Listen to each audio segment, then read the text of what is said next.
Okay, now I think that was correct. Okay, are we live now? This Uh, the live.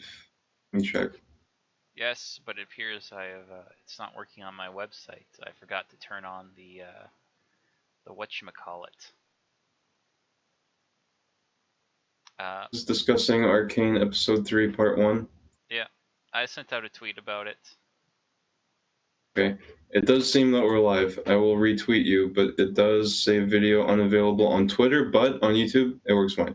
Yeah, it automatically says no embedding, and it's a pain in the ass to go and change it on everyone. I don't know why. It should work now. Cool. But yeah, let's try this again. Uh, Yes. Andrew, welcome to the show.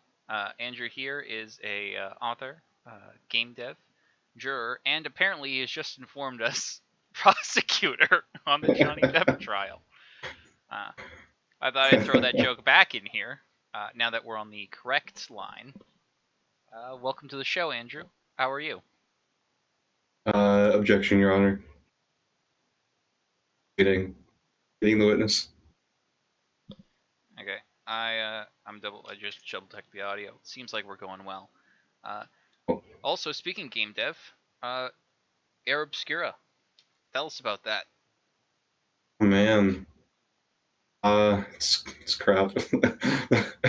No, just kidding. Play it. They can play it now. They can play the demo. They can play the beta, the closed beta in my Discord server. And it's gonna release in like 20 uh in in 30 days on the 20th, literally 4 weeks from now. Will be available for full release. Yeah, so almost here. Almost here any day now. Actually, though, not like, oh, we're gonna release it in a year now for some reason, which would be good if the game wasn't finished actually. But I don't know. I'm looking forward to it. It's gonna be interesting. It's not gonna be like a big splash that I was hoping for, but I mean, like, this is my first game. It's fine. I learned a lot, so yeah, I'm excited. Well, actually, Andrew, like your second game, I believe you have an itch.io, the game I on have it. like so okay. So to be fair, I have like 6 games on itch.io, and yes, I have two more professionally sort of ones, but I wasn't doing either of them for like, I was just doing like donation for those, and do appreciate the donations given for them. So yeah, thanks, bro. Do you have a price tag for the Air Obscure game on Steam? Um, yes, I do. I guess I was still hoping that people might be able to. I was hoping to get some feedback on that and just ask before I like start talking about it, to ask people what they think it should be, what they would be willing to pay for it, essentially. Max, you've played the game. What do you think it's worth? Um, Have you played the game? I don't remember if you played it or how I long did ago you play may it. have played it. I had to play it because you're my friend and I wanted to support you and give you feedback. Yes, bro. Based. But I never buy games for full price on anything. I don't buy anything that's like not 90% off. Oh shoot. Okay. So my view of these kind of warped. Hmm. Um, Okay. Well, what's your 90%? Like, what do you think the game is worth that you would then buy it at 90% off? um, Did you buy it for $3? yeah, I'd buy it for 3. I don't know what that's 90. What's that? What that would mean? No, that would mean that the game is 30. The game is not going to be $30. It's going to be like for sure under 20. But yeah, well, Yeah, generally when I buy games, I look for games I'm interested in, and then uh, so I'll have like a wish list that'll have tons of games on it. I'll just wait to see a 50% off or plus. Then depending on how expensive the original, if it's like a $60 game, I'll wait for a 75 or higher. And I'll buy a game at full price if it's single digits. So if it's between like $1 and $9, I won't bother waiting for sale. But usually when sales come on, right, to give you an idea, I go on Steam. It has two real helpful tabs: the under 12 and the under $6, and I'll just go to those tabs because inevitably there'll be some classic on there. Like I think the last thing I got was Tomb Raider for like less than $6. Wow. I'm like, well, this game was like the height of it spawned a whole franchise. I'll buy it for $6. I got like all the Baldur's Gates got put into like a package. I think I paid I can't remember, but it was under $12. I think it was under 6. Like, Interesting. Okay. fuck it, why not? Um, Cool. Cool. yeah, that's usually how I That's go about buying games. Because I'm yeah. economically responsible. I didn't realize there was under 12 and under 6. That's very good to know. Wonder if that might. Yeah, okay. Yeah, I'll keep that in mind. Cool. But yeah. Aside from that, good news. For anyone who is interested in the card game, I'm not sure that person actually exists. Hey, yeah, of course I know him. He's me. Oh yeah, it's you. Yeah, we've made some developments. I talked about it in the last quarterly update, which I think I've gotten behind. I think I'm like 1 or 2 behind. Whoopsie daisy. It's literally 4 times a year that. Yeah, but if I don't do much, there's not a whole lot to write, and I don't want to. Fair.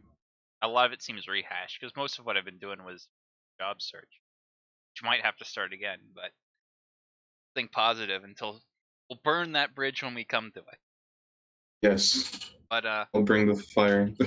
there's been some major developments on the card game front. We have an entirely new system in place. I've just finished doing a rebalance.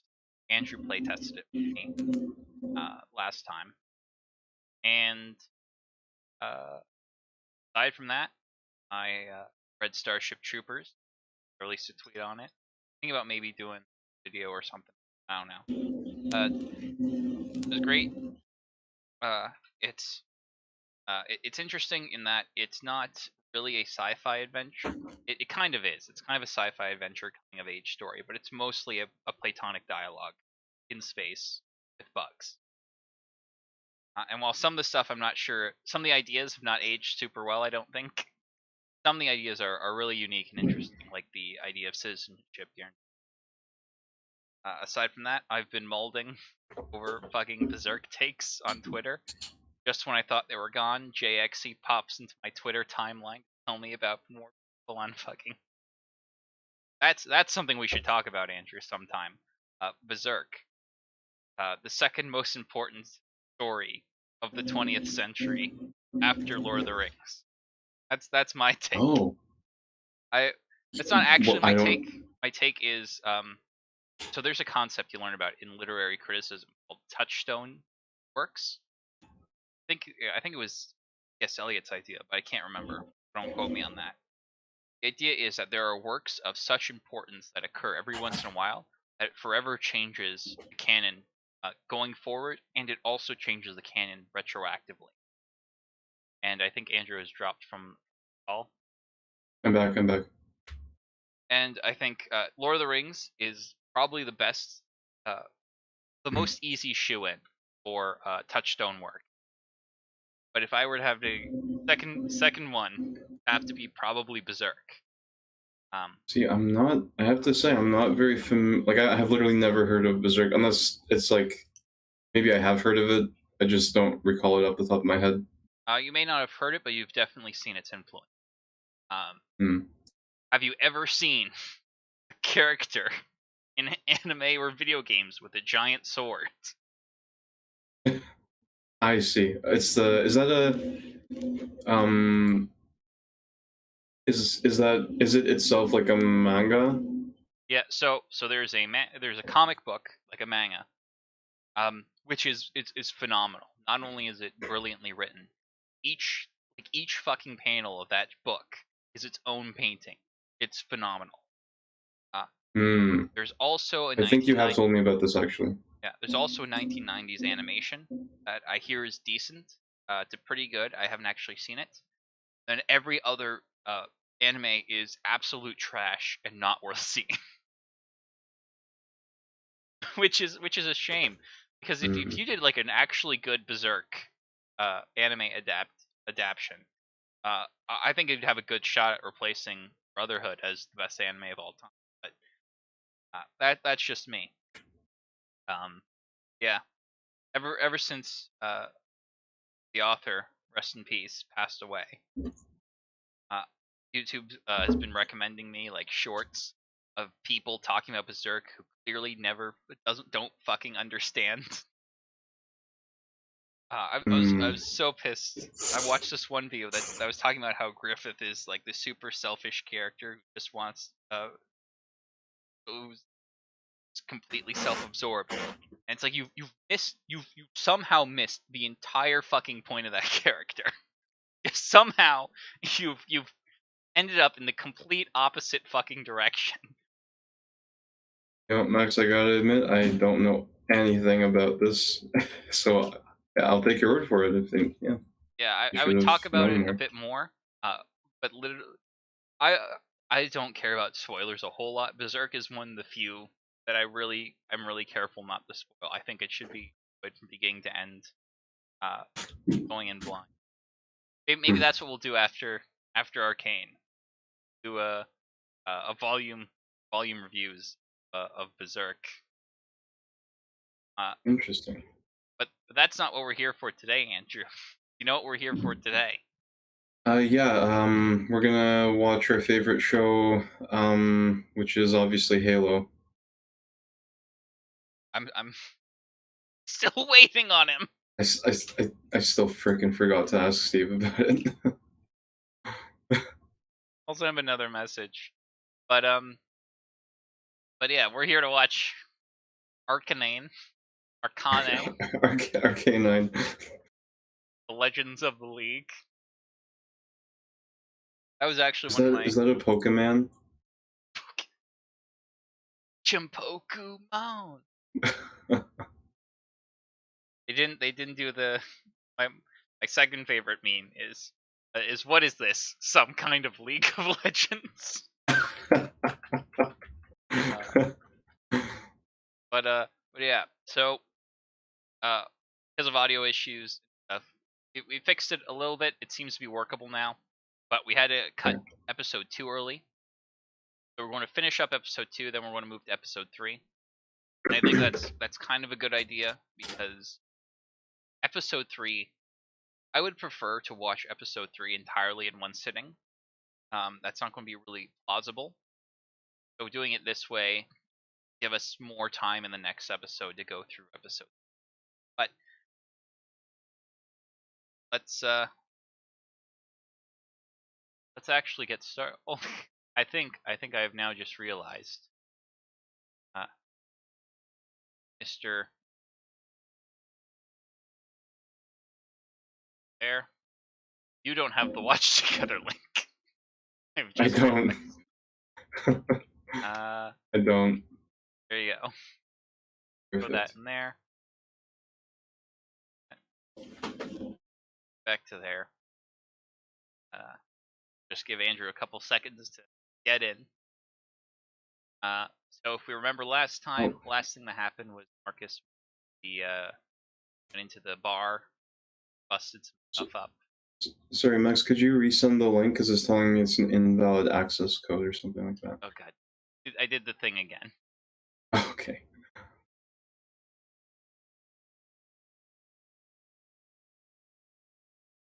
That's the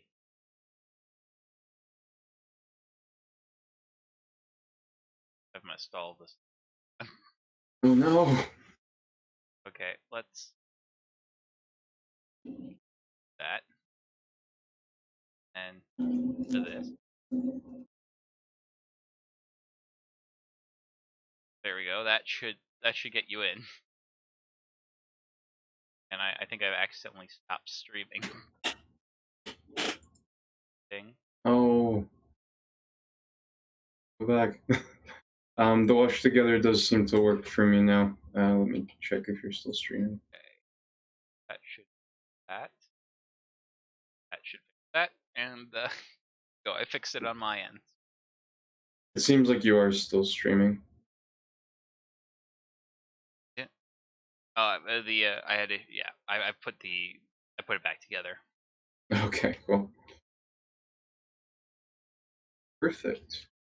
Also, before we start, you can give hints if you want to, but I hear you're working on a new game, or you have a new game in the works for when this one's done.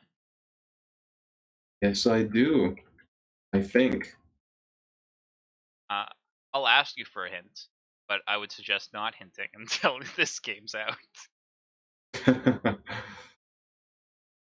I have to. I mean, I don't. As a mind journalist, hinting at I it have to somewhat. try and get the scoop. As your friend, I must tell you, focus on the one game first. Oh, what a complicated character I am, Andrew. Oh no. Whatever shall I do? Well, I'm just gonna say a bit about it real quick. It's gonna be a completely different genre. It's gonna be one of them city buildation games. It's gonna involve floating islands. All right, well there's the hint. Go straight to the news, the big news. Go to Big News Morgan, our favorite bird-based journalist. That's a One Piece Andrew reference, Andrew. Okay. Don't worry, you only have to watch like 1,000 and some odd episodes to get to him. How easy. But yeah. Yes, I have this on mute. There. Okay.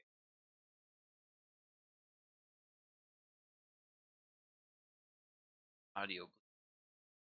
But okay, so last thing that happened, Marcus went in, looked for powder in them, didn't find them, smashed up some stuff in his.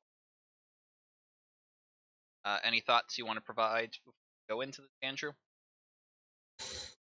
Not at the moment. I need to rememberize my memory as we watch. Okay. After Marcus leaves, Vander comes back to see all his peeps. By peeps, I mean Milo, Clagger, and Powder, and that's what's happening. Okay. Well, it appears that.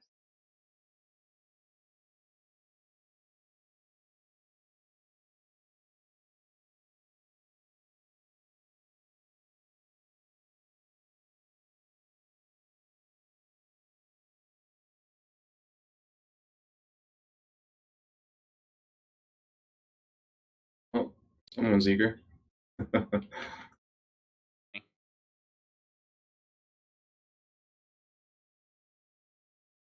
Oh dear. Okay.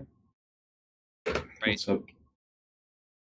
So I had to turn Andrew's volume down on my on the thing so it wasn't getting picked up. So the video is like super loud for me, so I'm trying to manage the audio. Oh, here's what I can do. I'll turn down my Chrome. That way it's in line. Okay. There we are. Sorry, what did you say, Andrew? I'm just saying that Vi is sorry,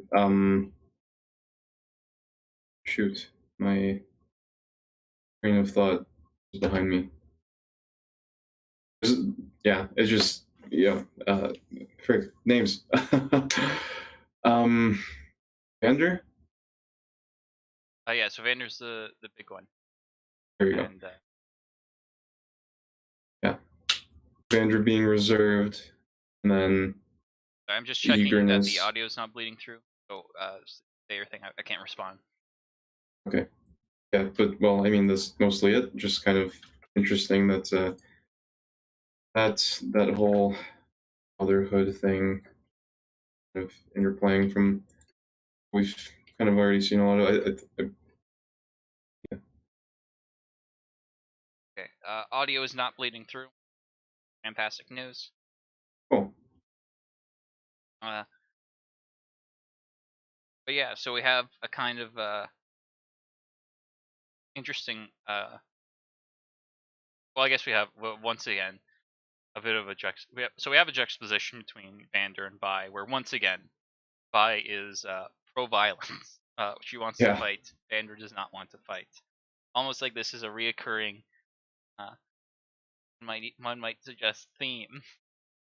No themes. When should one or not fight?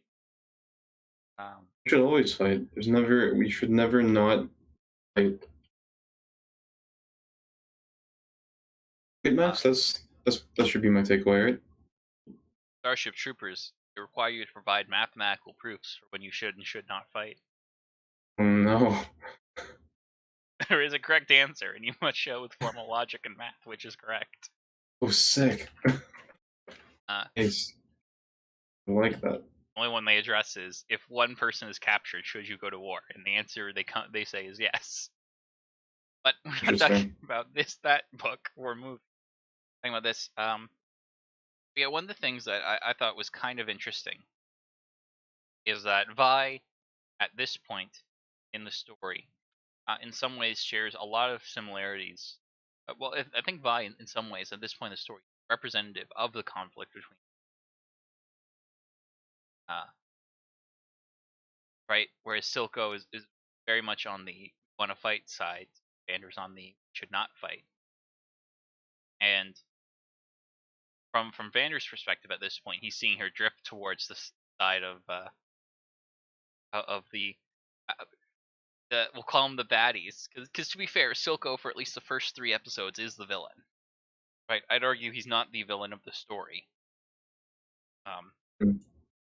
But if you take these 3 episodes as standalone, you very easily fit into that archetype. Or that for sure. For sure. Right. Just as like if you took the first 3 seasons of Avatar, or no, there's only 3 seasons. Like the first 3 episodes of Avatar, Zuko is very villain. Yes, and then Zuko has a lot of like redemption stuff going on early on, I would say. But your point stands for sure. Like it. Maybe that's the show we should do next. Avatar. And then Korra. Oh no! I don't watch Korra. I think I saw the first episode in Yara's commentary. Maybe it's actually good, but But yeah, and so he's probably thinking, like from his perspective, he's probably seen this story play out like 100 times. And up to this point, he's attempted to address it, and it doesn't appear to be really working. Got to figure out a way to address this in a way that will make sense to Vi. So he's going to take her somewhere. Much like Liam Neeson's family, the hit movie series Taken. Oh, you don't want to be taking Liam Neeson's family anywhere. Say that guy has a particular set of skills. One of them is being able to transcend death and commune with his other one. Wait, that's wrong. That's not it. Listen here, I have a very particular set of skills. They relate to authorship and online content. If you run, I cannot catch you. If you hide, I will not find you. Please give me my family back. You gotta help me. But okay, let's see what Vander's response is, but how he's going to answer this call. Yeah. And we have the bunny and the bridge. Oh, this is the bridge from before. Yeah. Less of a hellscape this time.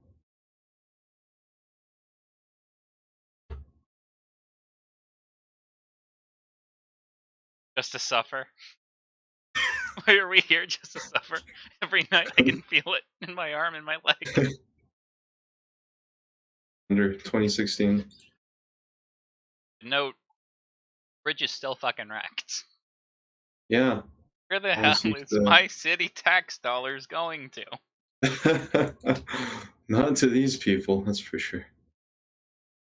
Yeah. Yeah, obviously very ocean-filled place. Right, you're trying to make an emotional breakthrough. This is a good scene to set up for Well, this is a good way for Vander to set up like this is important, and I wonder how this could possibly be relevant to the utilization of violence. Mean.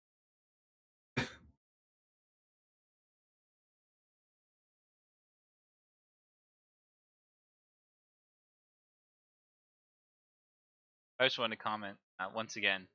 Great facial animation on Vander. It's just as a surprise to him that she knows about the deal. Or hmm. and I don't know if you it as that while we talk, but like when she goes to him, you like the look on his face. It but immediately goes back to the normal expression. Something more important he's got to deal with right now. Cool. Nice. That's So now, subtle, yeah. but good.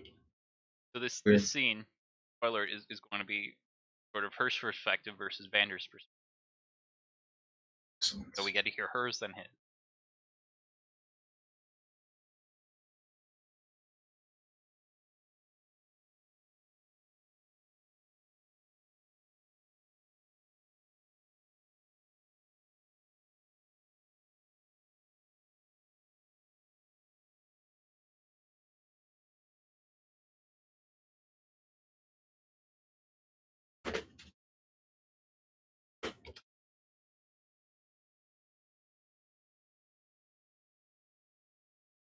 It's a pretty strong argument. Ah, So it's kind of let's summarize the arguments a little bit and then we'll talk about them. By sort of coming from the perspective of the shit, our situation ain't good. yeah. This is not good. More importantly, it's not good for what I care about. And interestingly, it's not quite, but it kind of feels in sort of as sort of a sort of 3 generational.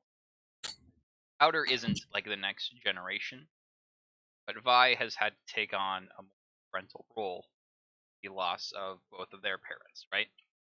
Hmm. So her perspective isn't, well, this is what's best for me. This is what's best for Powder, which is identical. It's true. That's interesting. She's not. She's although she has a, let's say, like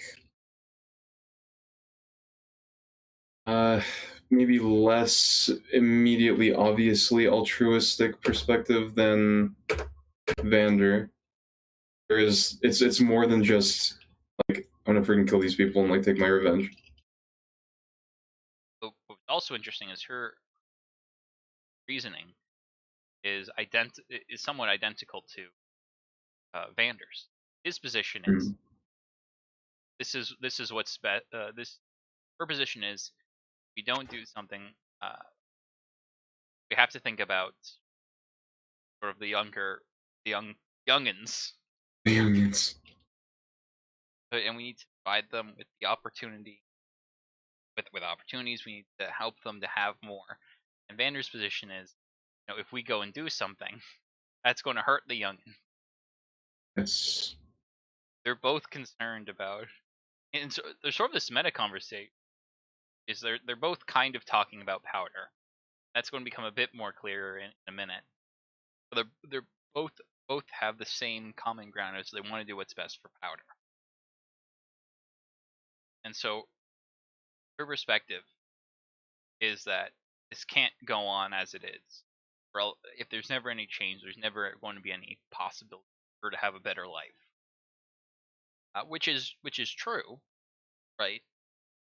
Um, but Vander's position is, so she's sort of focused on the future, whereas Vander's like is more focused on the present. Because it's also true, there is no good future for her if she just dies. Yep. And so he brings this, and this is kind of a smart move on Vander's part to think this. He's like, listen, I get where you're coming from. I've done this, and your parents are dead now because of it. Which obviously, we were at the bridge. We saw how traumatizing or how awful an event that was. Absolutely. Yeah, we can from the animations. Okay. Yeah. And Vander's going to take this and bring it home, so to.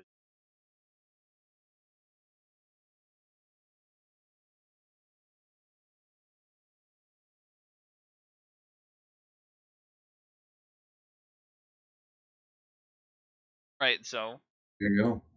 this is the conversation that's happening. Like, what's best for Powder? And he's making the that if you do this, you would die, Yeah. which is a pretty substantial risk, and also kind of one of the core. Um, I'm not going to say this is one of the core conflicts throughout the series over doing what is best for Powder, right? Hmm. But It's interesting knowing kind of what happens later a little bit. yeah, Interesting way of putting it. but but yeah, notice sort of a character difference. Vander never actually lists himself in the people that could get hurt. He says Milo, Clagger, Powder. But he never says himself. He's never like, "You gonna get me killed?" Which is sort of an interesting juxtaposition to Silco later when he's starting to lose his control on Powder. Where talk about it when we get there, but he sort of does a very much "I need you" and makes it very personal between him and her. Whereas Vander is making this very personal between Vi and the people he cares about, never sort of injects himself into it, which I assume is him attempting to. Silco, in the scene I'm thinking of, is somewhat guilting Jinx into staying with him, whereas I think Vander is trying to avoid that. I just thought it was an interesting. Yeah, that makes sense. Now that you mention it, I'm very interested to see how that plays out. Like differences between Vander and Silco with respect to Powder Jinx, and that they have a somewhat similar role, I guess, with respect to her, maybe. And I guess the last thing we'll talk about before we move on is, but what I think is what Vander's doing a great job here of, historically, is he's giving right, because her whole thing is one is Powder, as per, but also like, he starts off the conversation saying that essentially Vander's big old phony. He's a fake and a phony, and he's a traitor to the cause. I don't understand how you can work with him.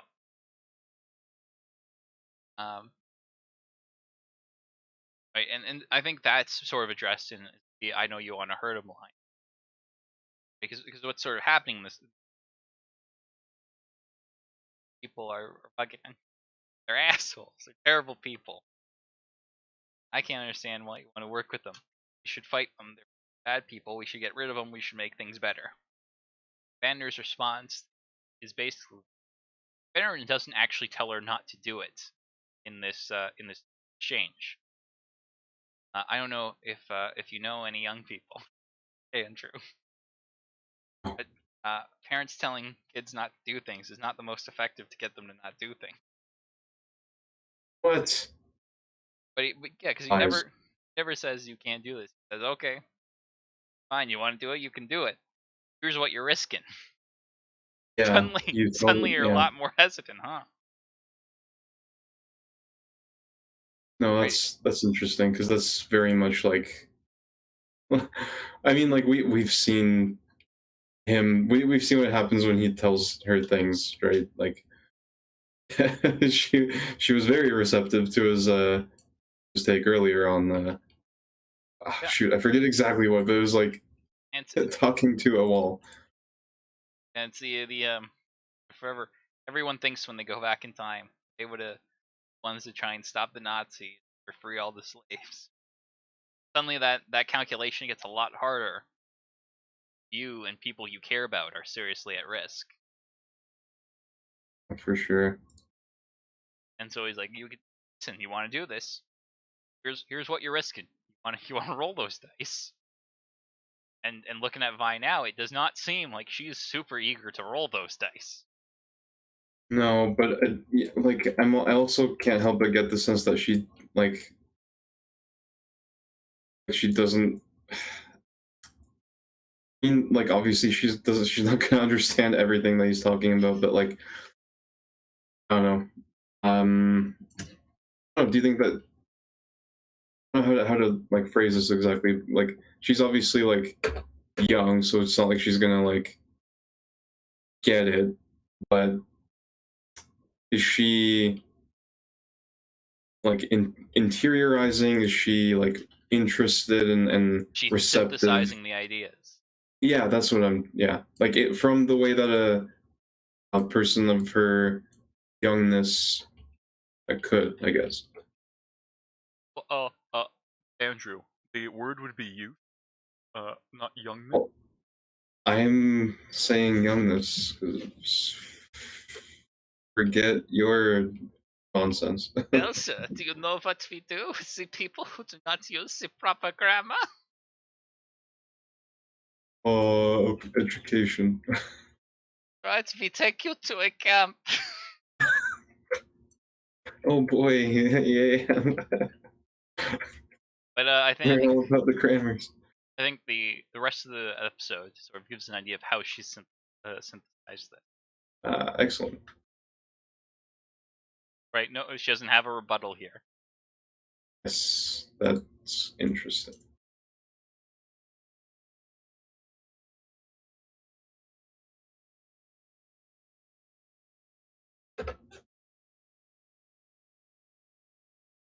Right? So I think this is sort of giving a hint that she's she's learning. Yeah. She's beginning to synthesize the ideas, and Vander kind of realizes that he sort of won the argument when she lacks a sort of rebuttal or an answer to it. Sort of question of, are you willing to risk it? And he comes over and he's like, he leans over and she asks, what are you going to do? What are we going to do about it? Right? The we there indicates, okay, I'm on board now. Mm-hmm. So Interesting change of language. Vander's opportunity to explain his game-winning plan.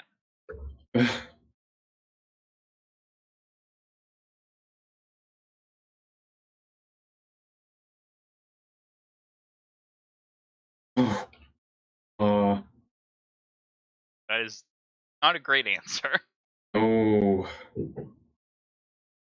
And Oh I don't my know gosh. if did you see Vi's expression during this section? I I think it's kind of interesting to look at. I'll back and put it on mute. Talk while. Sure, yeah, because I was gonna say it didn't seem like it was much actually.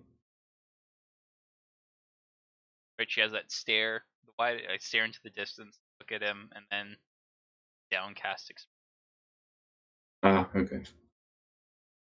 Right, and that to me doesn't say like what, but like like that's not like a. What are you talking? Like what? Like not like you don't know? That doesn't strike me as that. That strikes me as like really? Like fine. It's like I mean, well, I guess come to think of it, like that's not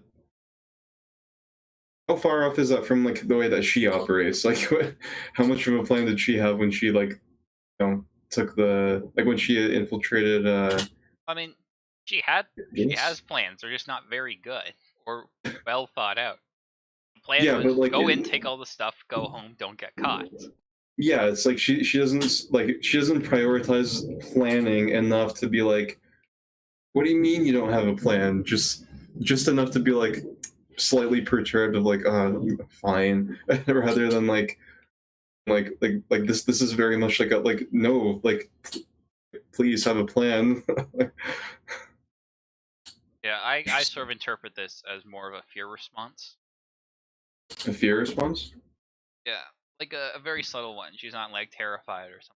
She's like, listen, this is seriously a problem. Do something.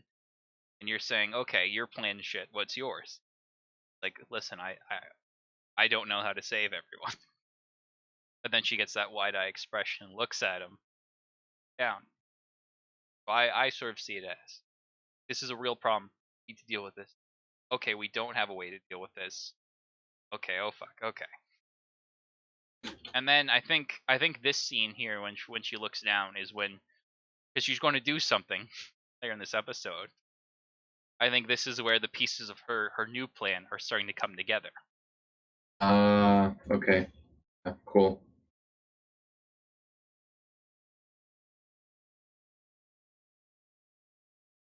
Right? I don't know. He's like, and she looks up, okay, maybe I'll figure it out. Okay, no he doesn't.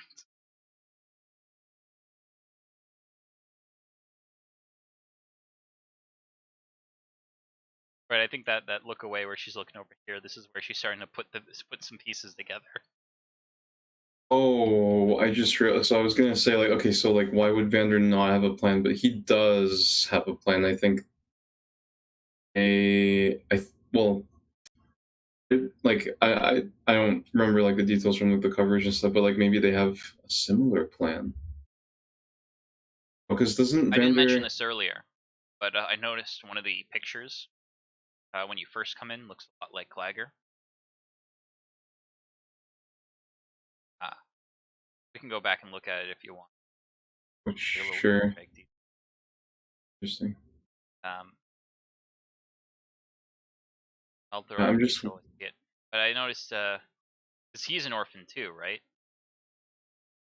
Tiger Uh, or Vander.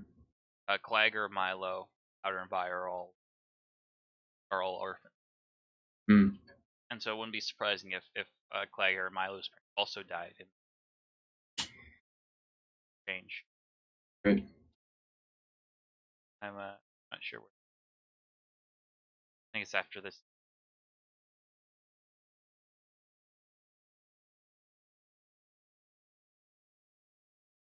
Yeah, middle one,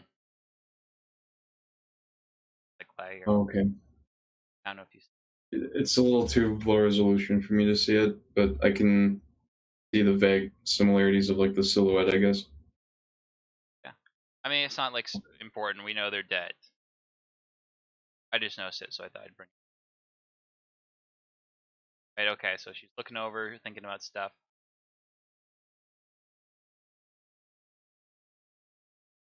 That breathe out. That looks like a very determined expression to me. Yeah, So I think this is where pieces have now been put together. There is a new plan. and this is where your interest in what can we do without dialogue is out, right? Like what she's saying.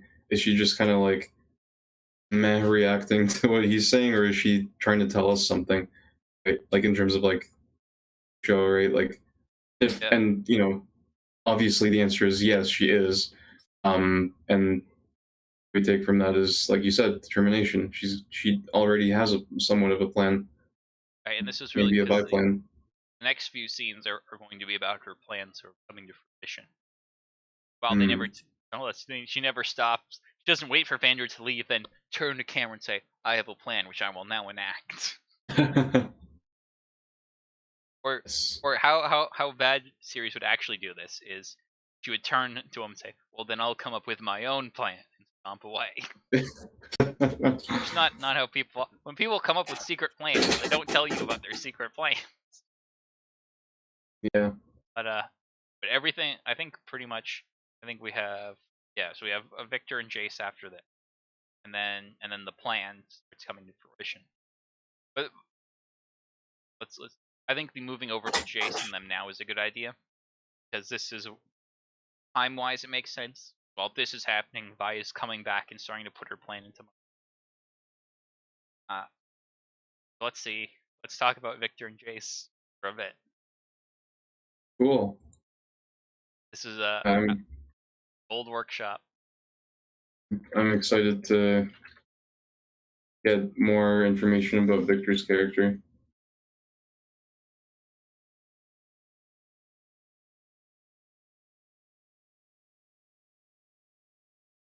And this is kind of what I So, like about we have some more non-visual storytelling here. We have him. non-visual, you mean non-dialogue, right? Non-verbal. Yes, non-visual. Didn't say non-visual. You gotta smell the story. Welcome to Smell-O-Vision. But we have all. But what's nice, what I like about this, and this scene sort of mirrors the last scene of this show, where it's starting. It gives you visually, it gives you all the pieces for you to figure out what's happening in the scene. Right, he's at the place where all of his work's been. Right? On the table, he has a letter of somebody and the wristband with the world stone or whatever in it. The most important thing he owns. Standing on the ledge of the building, right? He's tensing up now. Andrew, can you Uh-oh. guess what's about to happen? He's gonna commit seppuku.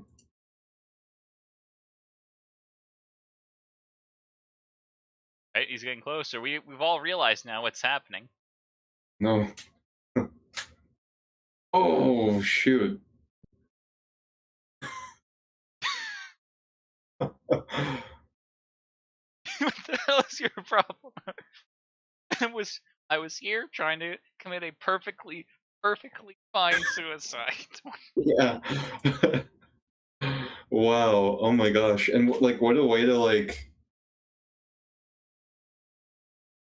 to like, 'cause, like normally you'd be like, no, no, and then normally like the guy doing it would be like in like, I have no idea how this actually Yeah, happens, I but like think in the movie, like I would expect him to, one character to, encourage him not to, and then the other character would be like, affirm that he's good.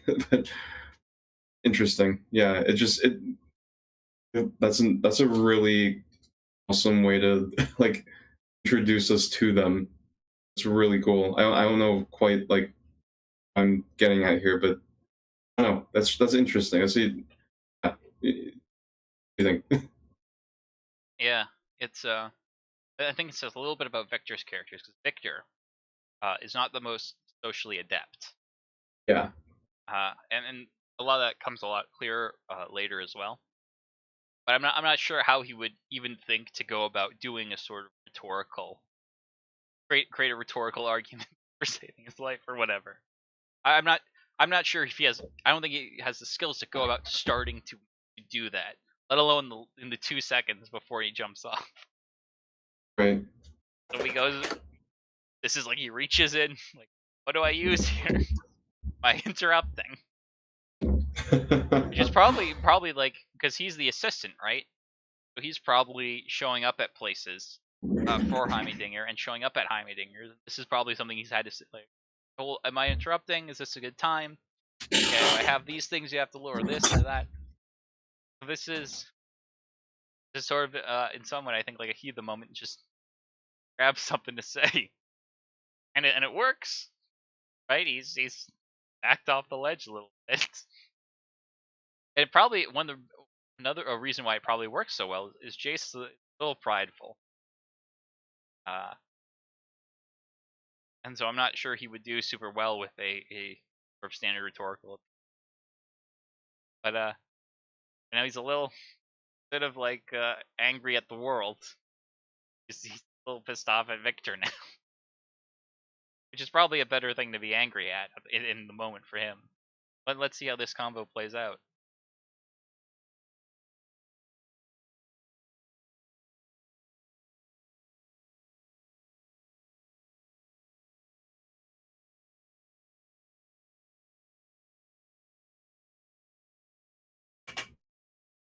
Good natured male ribbing / bonding.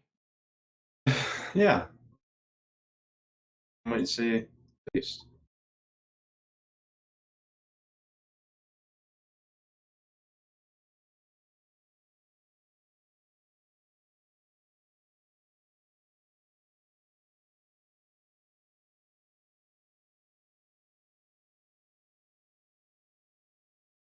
I doubt Victor is doing it. But he's sort of saying all the right things that make sense. Right, Jace's whole life is that hex tech, and everyone's abandoned him. And Victor showed him. He's like, "Hey, I think you might got something here." Yeah, the one guy who actually like wants to know what he has to say. And it's clear that Victor genuinely is, because he stole his fucking notebook and shit. Honestly. Right, because Jace is pissed off. He turns around, and as soon as the hex tech, he turns right back around. It's like, okay, let me tell you about hex tech. Yeah, it's not a theory.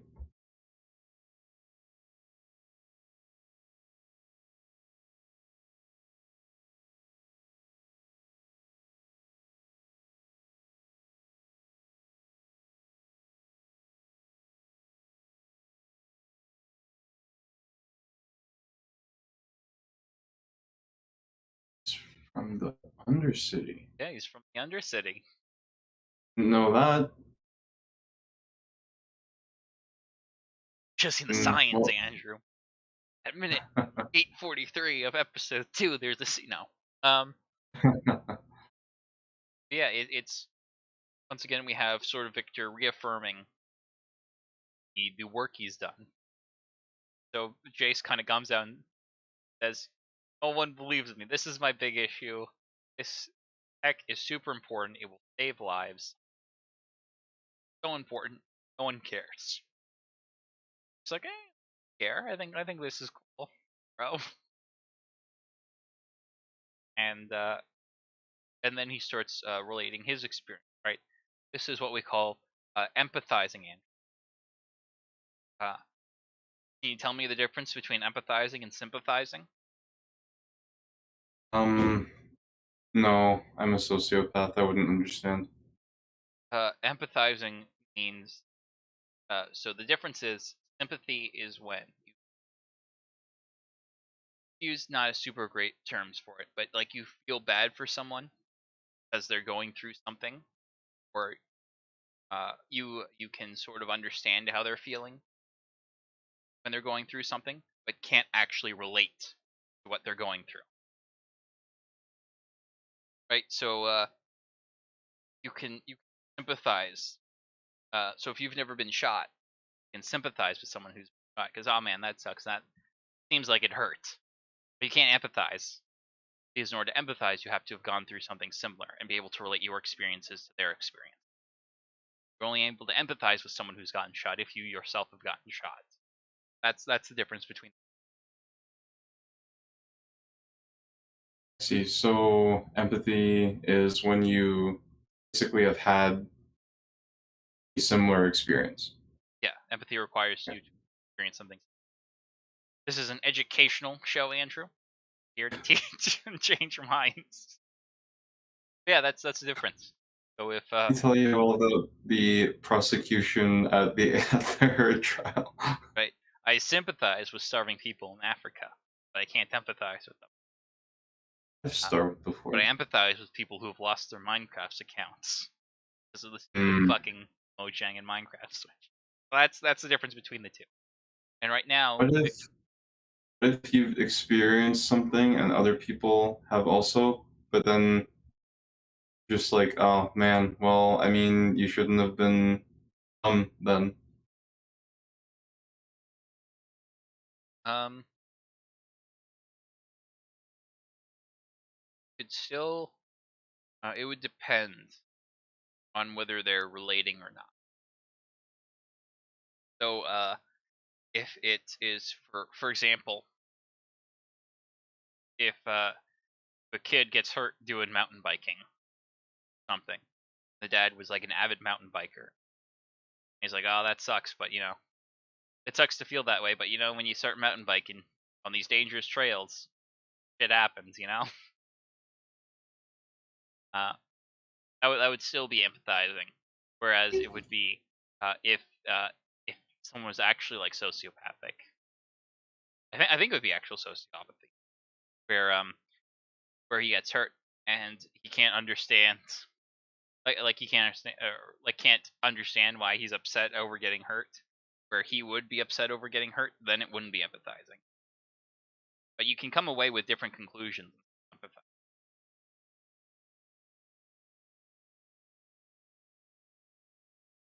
I think, unless you got a disagreements you want. Oh. Let's a bit more.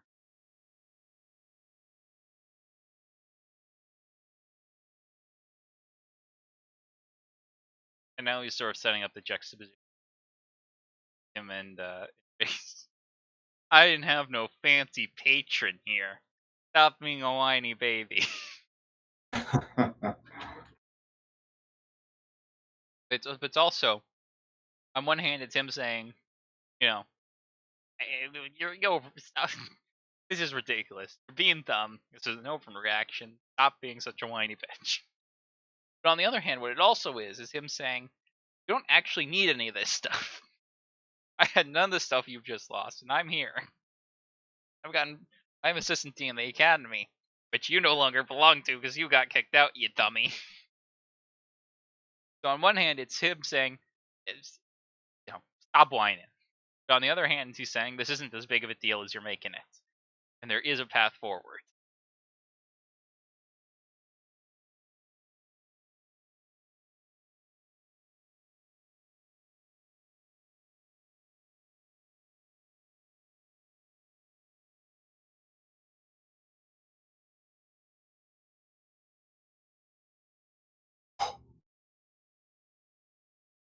Once again, we have him bring this home with, I think your work's important. Which we know for Jace how important it is for him at this point. Because the whole reason he's pissed at his mom is like, you're the one person who's supposed to believe in me, and now no one believes in me. And this is, no one believes it can be done. Victor's like, nah, fam, I believe in you. I think it can be done. He's offering the world something. He's like, let's try it, brah.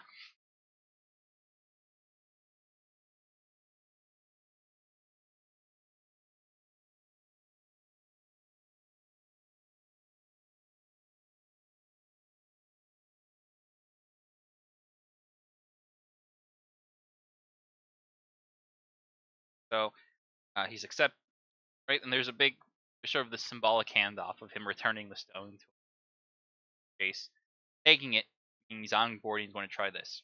This is also a pretty great reveal. I don't know if I told you earlier his name was Victor or not. This is Victor, and this is a great reveal for Victor because this is the first time in the series we actually get to hear his name. So up till this point, no one really has any idea who he is. He always introduces himself as assistant dean of the academy. Now, I don't know if you're aware of this, Andrew, but Victor is a league champion. He is a character from League of Legends, and he's a combat character from League of Legends. I am aware. Right? So I am also aware that he does not exactly look like the way he looks now. yes, he looks very, very different. And I think this is a fantastic way to introduce Victor. Because the Victor in the League universe, this is many, many, many years later, so things are very, very different. And so, this is great because it's, I think I talked about this in one of the others, is non-egregious fan service, right? I had no idea. I played very little League, I didn't play, and I never played Victor. So I had no idea who this was first time around watching this. If you're not a fan of League, you have no idea who it is either. That doesn't matter. You don't need to know who Victor is at all for the sake of the story.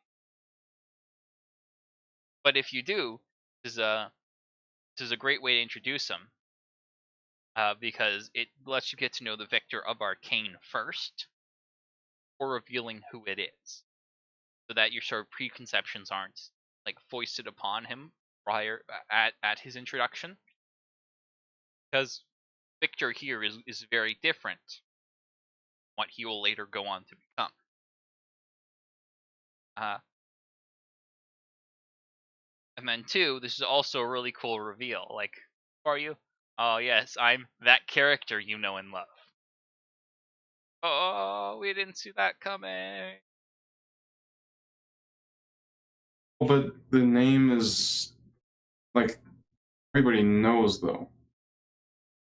Well, this is the first time he reveals the name now. No one knows who he is before this point, right? Because if you're familiar with Victor from the series, from the game, it looks nothing like this. This seems like he's just some guy, right?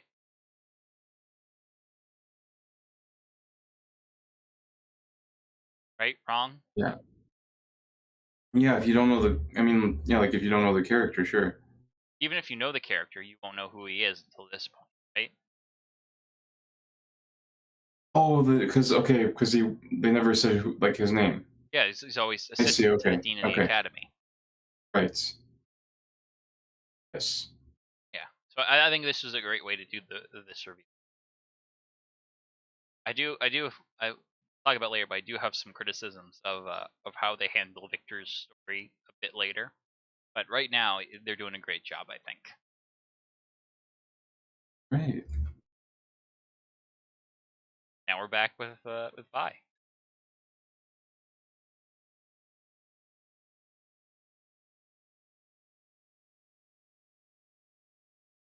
All right, I think we're seeing some of the synthesis here, Andrew. First thing, they're like, "Oh, great, we're doing Mortal Kombat." Toot toot toot toot toot toot toot. She does not seem excited for it. Once, eh?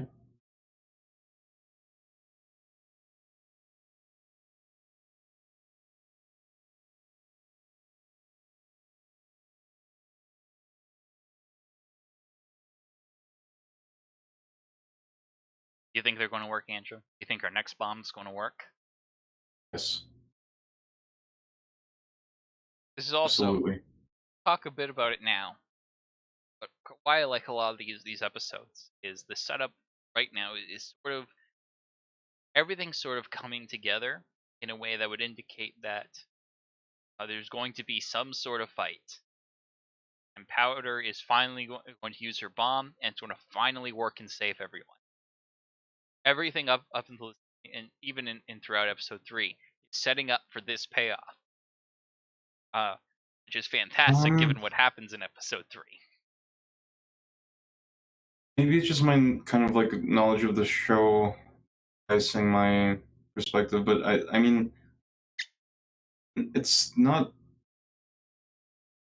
I don't think it's necessarily that much that it's setting up. I don't think it's like setting up disaster, but I also think it's very much like alluding to like it's not gonna go the way you want it to go or the way you would find as as like the best possible solution here. I'm not sure I Because agree with like I that. don't think so. I think like No, Vi I is think the already way. kind of. Well, okay, you go, then I'll go. I was just gonna say and like Vi is being not her usual self a little bit here. She's very, I don't know, solemn, I guess. Like she's not interested in, like, yeah, like let's, stick it to him and whatever, and just had that conversation.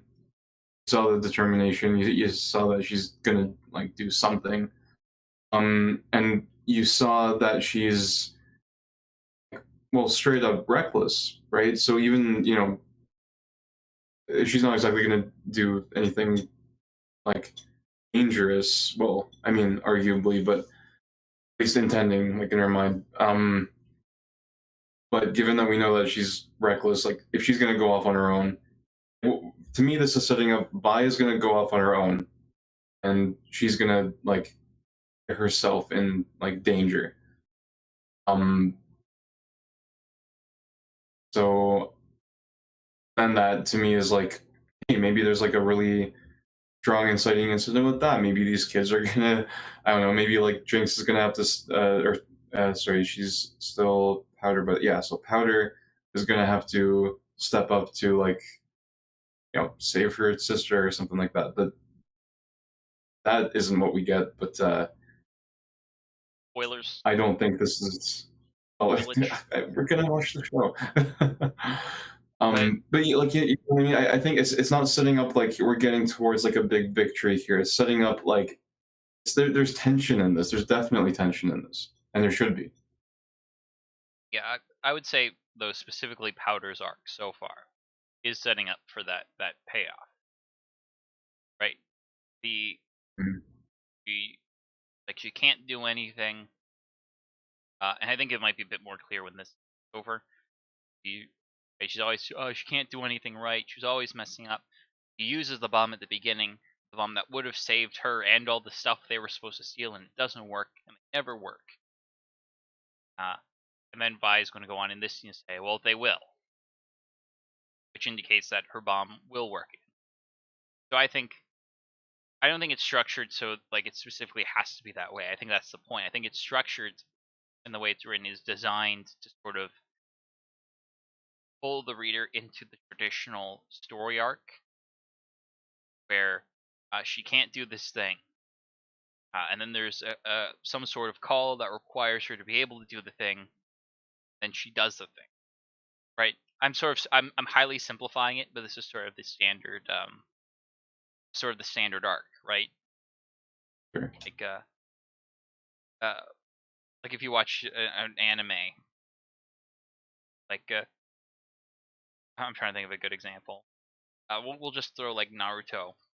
I can't think of an exact example off the top of my head, but like um, actually the first arc of Naruto about how he can't graduate, so he has to learn a secret move in order to graduate, which isn't actually true, but it's just want to go with it.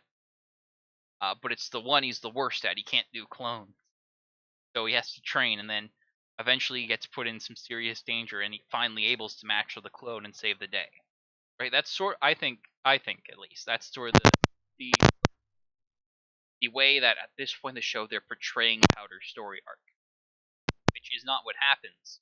I think that's sort of part of the brilliance of it, uh, because when you go into that scene in episode 3,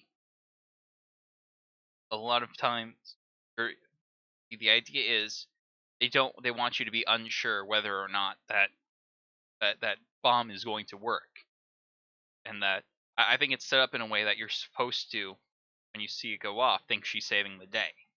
But we'll talk about it a bit when we get to that scene. But Sure. you can like, I'm not, if you want to disagree, that I'll let you say that. But I think that's what these earlier scenes are setting up for, so that they can have that reversal later. Is there anything you thought was egregious or heavily disagree with? No, no, I think that makes sense. Finish this up and get free. Note At least we'll that begin it. this scene, where she's being super nice to Powder and super kind to Powder and whatnot, scene's going to come up a bit later. We'll see a flashback of this scene. There's Abbott.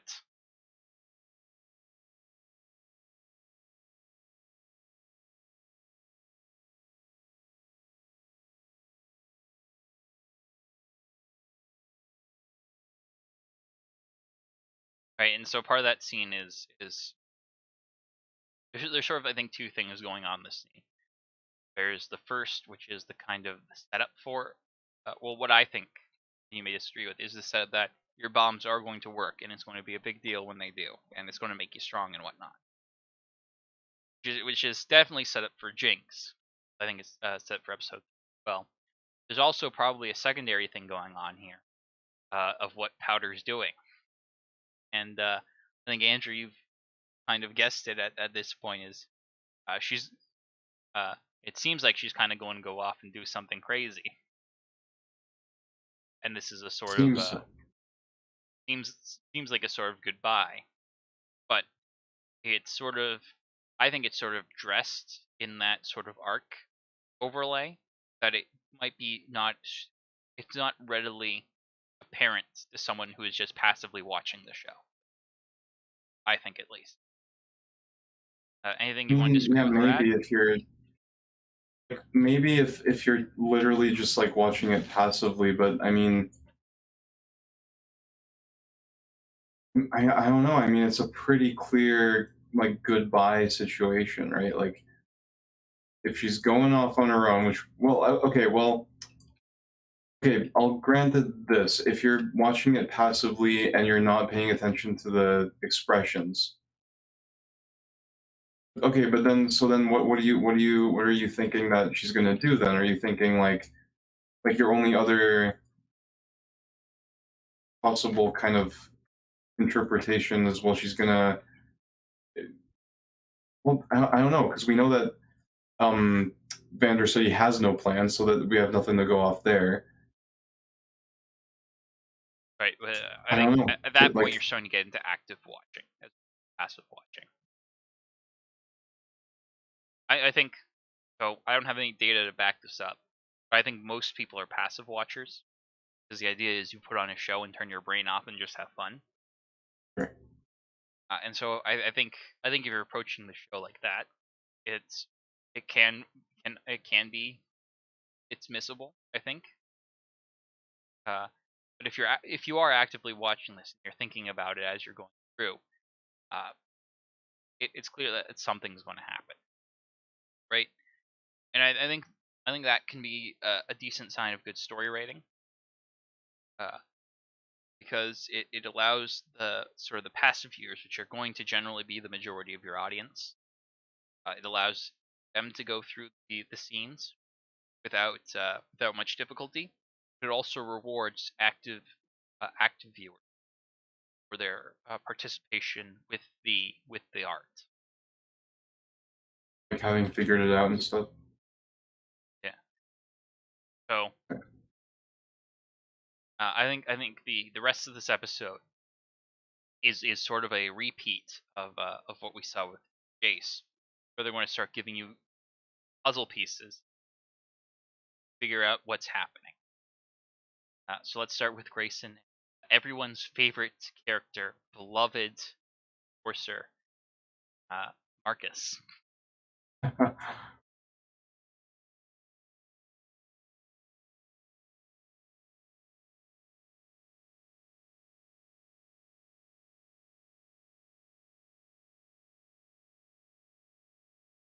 Oh, Puzzle piece 1. message received. Right, and I like this because it's very sort of slow reveal, and from this point, you don't really know what's happening. Whether, uh, especially if you're like a passive viewer at this point. Well, okay. What do you think's going on right now, Andrew? There's sort of a bunch of possibilities. I think this is going on. I mean, I think what I think is a spoiler. Because what I Oh, think is going on. I guess you already know what happens. Yeah, like I forgot about, right, because but we know who sent the message, right? uh, so we probably know, but if you're viewing this first time around, you're probably not sure, because as far as the sort of viewers are aware, Vander is in possession of it. And this is why sort of the J scene, I think, is somewhat important here for pacing.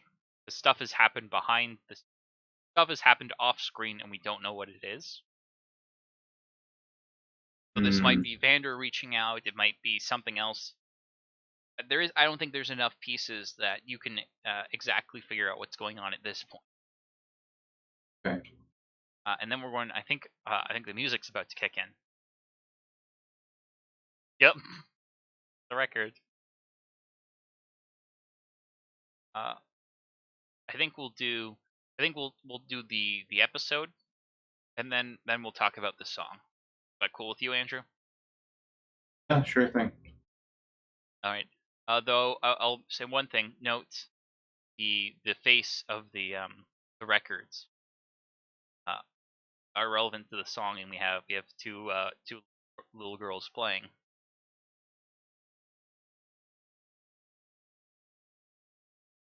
Also, it's a certified Motown bop.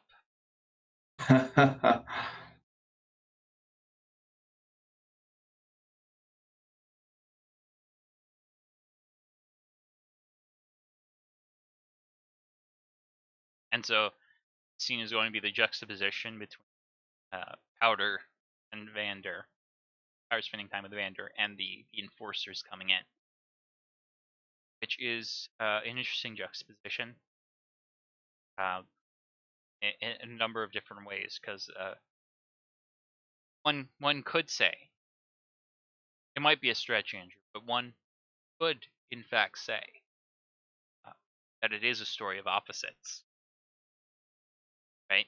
Dawn You Knights can possibly versus say that. Piltover.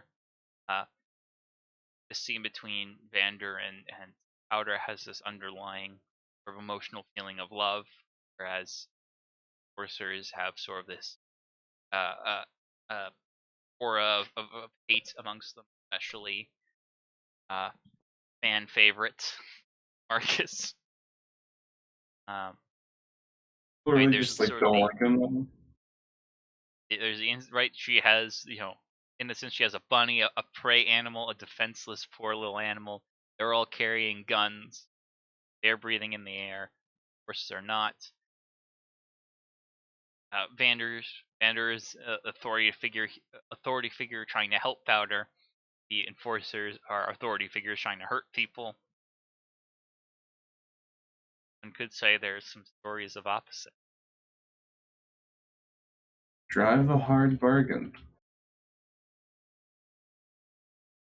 But and once we have another piece here, Powder seems very upset about something.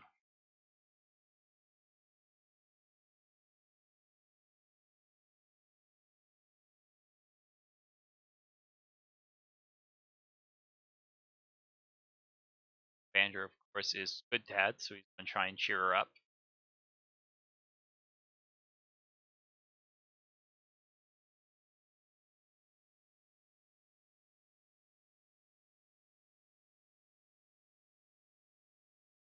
And what's interesting is they've sort of matched the sort of ambience of the scene with the viewer.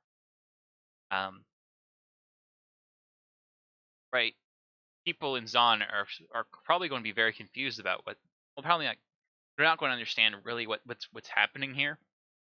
Right, as far as they're concerned, the enforcers have just shown up and started kicking down doors. Probably has something to do with what they've been doing the past few days, but they're not really sure what's going on. And we, as the audience, while we're starting to put pieces together, are not really sure what the enforcers are doing either. Just that they're damaging shit, and this is probably bad. There's sort of a harmonization between between what the people there would be feeling and what the audience should be feeling.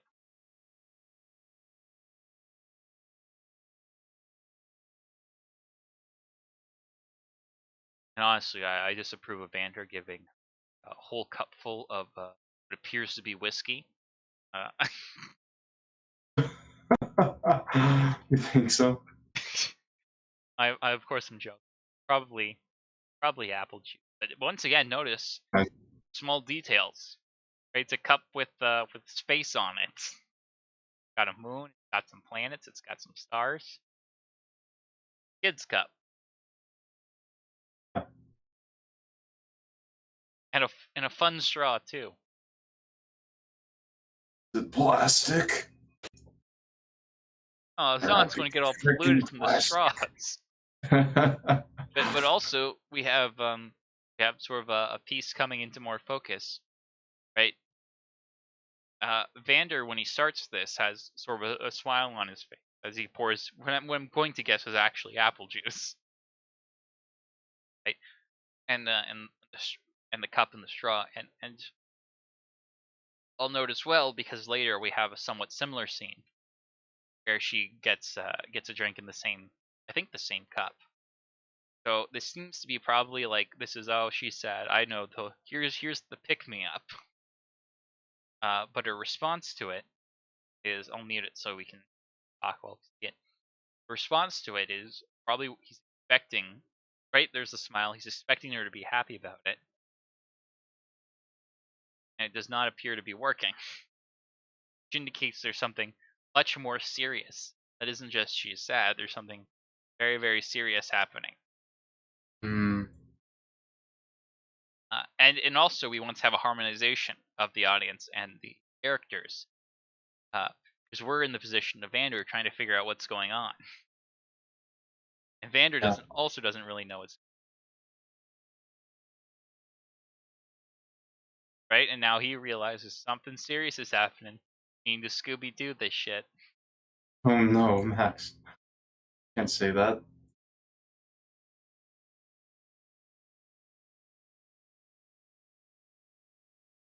Enzo's another piece. Man, they're really messing things up down here. Right, and they reveal Vi, and I think we have enough pieces to figure out what's happening right now. I think now we have enough pieces just by her being there. I think at this point, because Vander doesn't know what's going on, right, and that's a pretty key component. So we can figure out that Vi is the one who sent the message. Vi is the one who's waiting for the guards for kicking down the door, right? And we just had this talk about whatever happens, it's on you, and that she can't fight. We're synthesizing this, we're seeing the pieces. Mayor takes the bunny, which is Vi's bunny and represents Vi. And he's put all the pieces together. He's had the 5D multifold gigabrain moment where all the numbers come on screen, and he realizes it's exactly lethal. Exactly lethal. Yeah. Which is because he's, and this is why I talk about the sort of harmonization, because he's putting the pieces together as we're putting the pieces together, and we realize it bakes at the same time. Oh shit, Vi's turning herself in. Hmm.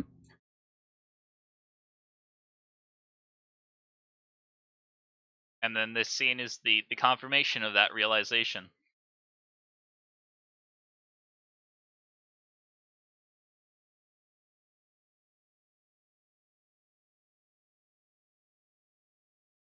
That's it. That's it. Nice. No more Arcane ever again.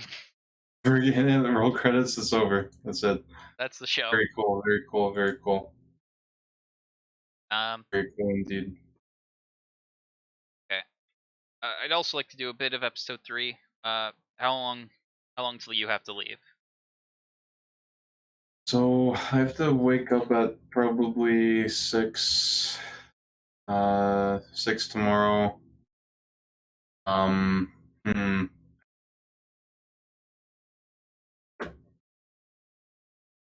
don't know. It would be good for me to probably bunker down because I haven't had a lot of sleep lately.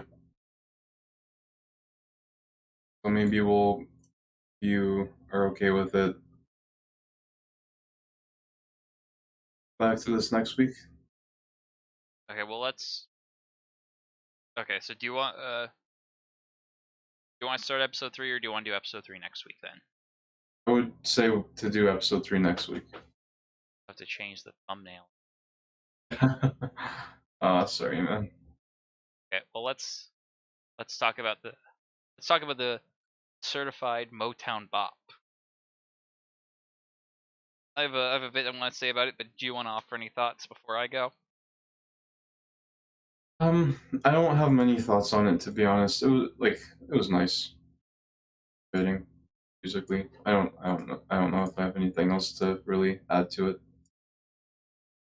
Yeah, I thought it worked well. Okay, so I thought it worked well within the scene.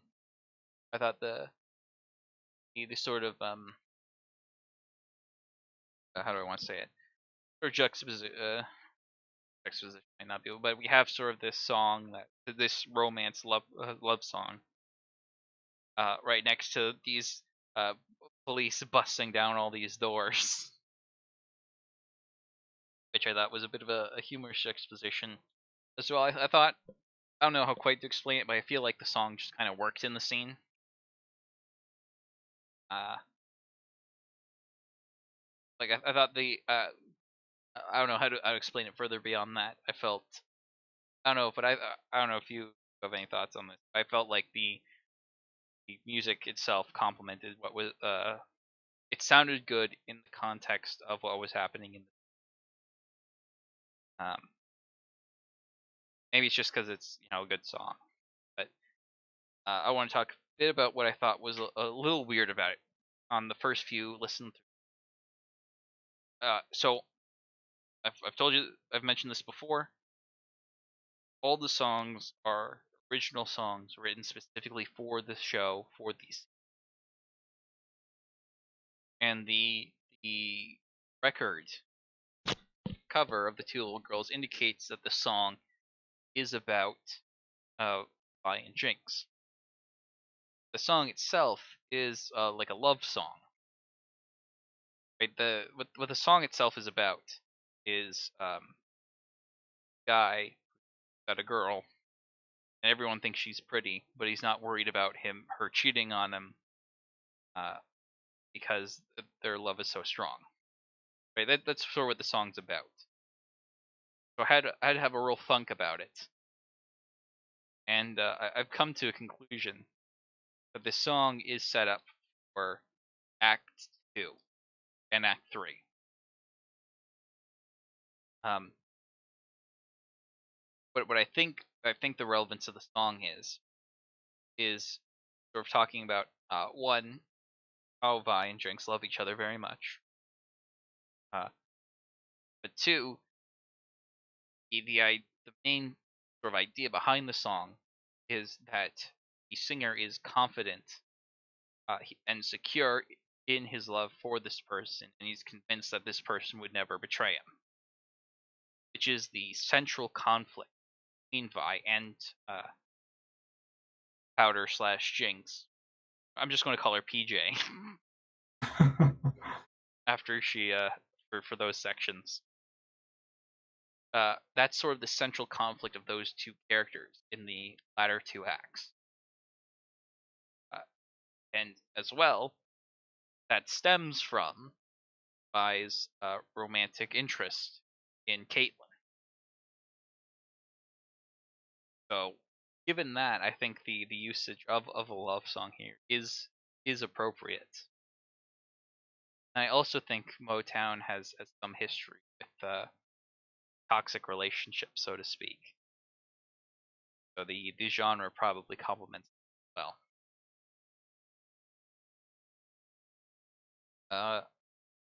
Andrew, did you have any thoughts? Honestly, not really. It just seemed fitting for the scene. It was like the music itself kind of, well, okay, maybe I will add something. The music itself reminds me of like, okay, you know how like, oh, okay, actually I guess it reminds me of this scene in like a Pixar movie or something. Like I feel like in a lot of like, for some reason Pixar movies come to mind, and not just because it's animated, but just because that well, that, and also like the sort of like it would be the kind of song that you'd expect to see in like a, it's the morning, it's like 7:30 a.m. I'm going to my 9 to 5 job or whatever. It's the same old day kind of thing. like that's like you know what I mean? Like the kind of like getting ready to go to just do the same old thing montage before the inciting incident happens. Yeah, I think So and yeah, and so the only thing that really connects that to what's actually going on here is that kind of is right before the inciting incident. But I don't think that that really like I don't think it's anything that they were like particularly going for though. I'm not sure. That's just what it makes me kind of think of. yeah, I think I can see where you're getting it from. So I'm not sure I agree. Um, yeah, I think you're thinking of like what's it like the Victorian Manta date or whatever that episode was called of Rick and Morty. They have that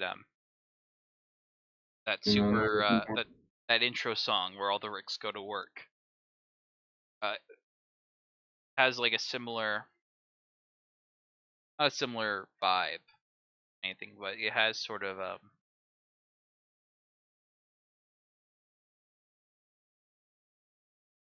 what I'm looking. I think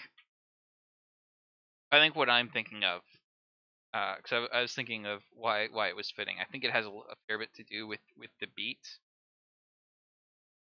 right? I think it's like a four. I could be wrong, but the uh, it seems like you can sing it on twos, right? Our love 1 2, uh,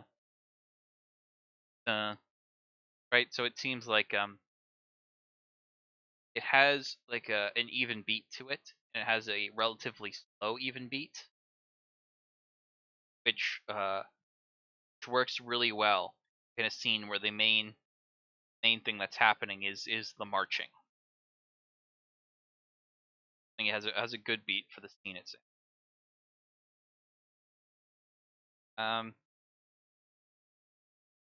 We also one thing we can talk about as well before you get off is uh, Vi seems to have synthesized some ideas.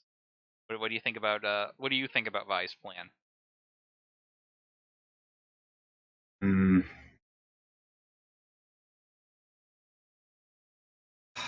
I mean, theoretically, it would do the trick. I guess it's interesting because it's very much like a one might say like a sudden selflessness, although that's not entirely accurate. Well, not accurate. Not entirely accurate because she had certain selfish tendencies, but certain clear compassion for, especially her sister and her, her team, her siblings, basically. Um, However, a stark contrast from the um, typically enthusiastic to violence by. And yeah, so maybe there was something kind of, I don't know, cooking in her brain while Vander was talking that finally stuck. Yeah, I think it's However, I wonder if the pendulum is swinging too far the other way. maybe. So, I think this is a sort of a ugh, synthesis of both of Vander's talks, right? The first being, main 2 points of the first one is you have to take responsibility for what happens, and you can't fight your way out of every situation. And the second one is if you want to fight, here are the risks. Are you willing to live with those if you lose? And so by taking this action allows her to do both things. It allows her to protect the people she cares about. But it also is in line with the idea of responsibility that Vander is trying to teach her. Right?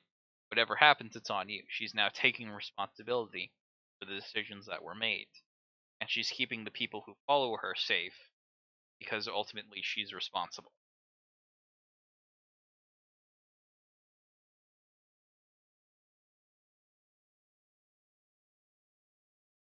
At least that's what I think's going on.